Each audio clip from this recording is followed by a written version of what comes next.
ഇല്ല, അത് നിങ്ങൾ പറയുന്നത് ശരിയല്ലല്ലോ.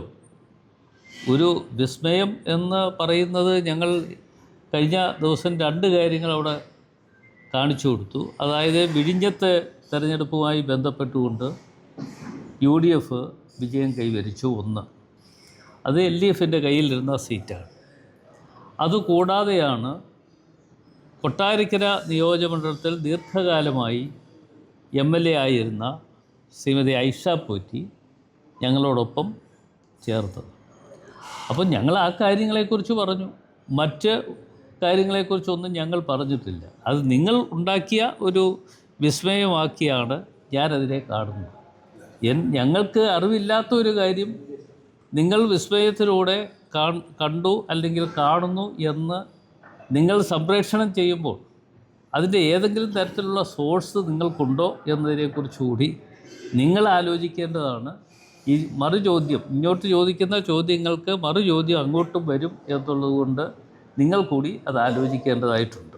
ഈ UDF നേതാക്കൾ ജോസ് കെ മാണിയുമായി ചർച്ച നടത്തിയിട്ടുണ്ടെന്നാണ് പുറത്തു വന്ന വിവരങ്ങൾ. അത് ജോസ് കെ മാണി ഇന്നലെ മാധ്യമങ്ങൾ കണ്ടപ്പോൾ അത് തള്ളിയിട്ടുമില്ല. അത്തരം ചർച്ചകൾ എന്തായാലും നടന്നിട്ടുണ്ട്. ഒരു ചർച്ചയും നടന്നിട്ടില്ല. UDFിൻ്റെ കൺവീനർ, സംസ്ഥാനതല കൺവീനർ അടൂർ പ്രകാശാണ്. യാതൊരു വിധത്തിലുള്ള ചർച്ചയും നടന്നിട്ടില്ലെന്ന് ആധികാരികമായി എനിക്ക് പറയാൻ കഴിയും. ഇത് എവിടെയെങ്കിലും ആരെങ്കിലും എന്തെങ്കിലും ചർച്ചകൾ നടത്തി എന്ന് പറഞ്ഞ് അത് വെച്ച് കാര്യങ്ങളിലേക്ക് പോകുന്നത് ശരിയാണോ എന്നതിനെക്കുറിച്ച് അവരാലോചിക്കണം. ഞങ്ങളിപ്പോൾ തീരുമാനിച്ചിട്ടുള്ള ഒരു കാര്യം, ഞങ്ങളുമായി ബന്ധപ്പെട്ട് UDFുമായി ബന്ധപ്പെട്ട് വരാൻ കഴിയുന്നവർ വരട്ടെ, പക്ഷേ അത് അവരുടെ ആവശ്യപ്രകാരം മാത്രമേ ആയിരിക്കുകയുള്ളൂ. അതല്ലാതെ കണ്ട ഒരാളിനെ പോലും സമ്മർദ്ദം ചെലുത്തി ഞങ്ങളുടെ മുന്നണിയിലേക്ക് കൊണ്ടുവരാൻ വേണ്ടിയുള്ള പ്രവർത്തനങ്ങൾക്ക് ഞങ്ങൾ നേതൃത്വം കൊടുക്കില്ല. ചർച്ചകൾക്ക് സാധ്യതയുണ്ട് അല്ലേ? ഏത് ചർച്ചകൾക്ക് സാധ്യതയുണ്ട് എന്ന് പറയുമ്പോൾ തെരഞ്ഞെടുപ്പ് വരാൻ പോവുകയാണ്. തെരഞ്ഞെടുപ്പിൻ്റെ അവസാന ഘട്ടത്തിലല്ലല്ലോ ചർച്ച നടത്തേണ്ടത്. അത് അവർക്ക് ആവശ്യമുണ്ടെങ്കിൽ അവർ ഇങ്ങോട്ട് ആവശ്യപ്പെടണം. അതല്ലാതെ കണ്ട് അങ്ങോട്ട് പോയി ഒരു ചർച്ചയ്ക്ക് പോകുന്ന പ്രശ്നം ഇനി ഉദിക്കുന്നില്ല എന്ന് പറയുമ്പോൾ നേരത്തെ ഉണ്ടായിരുന്നില്ല.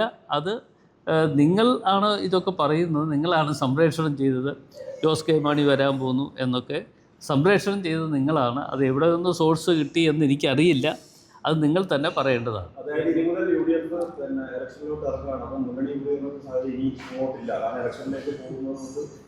ഏതായാലും ഇനിയിപ്പോൾ അങ്ങോട്ട് നാളിതുവരെയുള്ള കാര്യങ്ങൾ വെച്ച് ഞങ്ങൾ മുമ്പോട്ട് പോകും.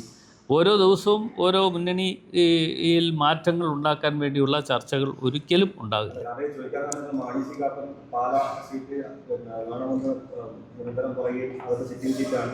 മാണി വന്നു കഴിഞ്ഞാൽ പിന്നെ അതിപ്പോൾ അങ്ങനെ കുഞ്ഞാലിക്കുട്ടി കാണുന്ന സാഹചര്യമൊക്കെ ഉണ്ട്. അപ്പോൾ രാഷ്ട്രീയ ഈ നീക്കുപോക്കുകളൊക്കെ ഉണ്ടാവും. അല്ല, അതൊക്കെ ഞങ്ങളുടെ മുന്നണി സംവിധാനത്തിൽ ഞങ്ങൾ ചില തീരുമാനങ്ങൾ നേരത്തെ തന്നെ എടുത്തിട്ടുണ്ട്. അത് നേരത്തെ എടുത്ത തീരുമാനത്തിൻ്റെ അടിസ്ഥാനത്തിൽ തന്നെ കാര്യങ്ങൾ മുമ്പോട്ട് കൊണ്ടുപോകും. മാണി സി കാപ്പൻ ഞങ്ങളുടെ മുന്നണി സംവിധാനത്തിലുള്ള ഒരു വ്യക്തിയാണ്. അദ്ദേഹം പാലായിൽ നിന്നാണ് MLA ആയത്. അപ്പോൾ അദ്ദേഹത്തെ സംബന്ധിച്ചിടത്തോളം അദ്ദേഹത്തെ മാറ്റി നിർത്തിക്കൊണ്ട് ഒരു കാര്യങ്ങളും ഞങ്ങൾ ആലോചിക്കുന്ന പ്രശ്നമേ ഇല്ല. കൂടുതൽ വാർത്തകൾക്ക് News 18 Keralam YouTube channel subscribe ചെയ്യുക.